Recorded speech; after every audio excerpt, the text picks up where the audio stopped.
বিয়ের পূর্বে কোনো মেয়ের গায়ে হাত দিবি না ভাই আমার, খবরদার। বিয়ের পূর্বে কোনো মেয়ের সাথে কথা বলবি না, খবরদার। তোর যোগ্যতা নেই ওর সাথে কথা বলার। তুই কে রে? বামন হয়ে চাঁদের দিকে হাত বাড়াবি না।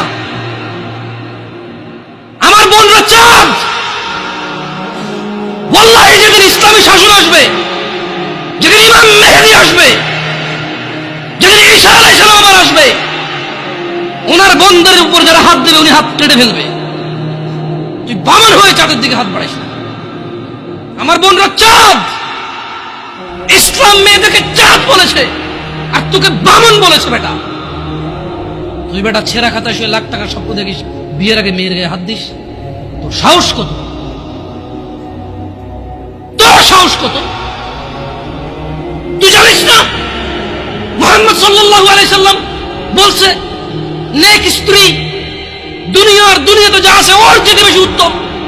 তুই কি করে ওর গায়ে হাত দিস বিয়ের আগে? তোর সেই যোগ্যতা আছে বল?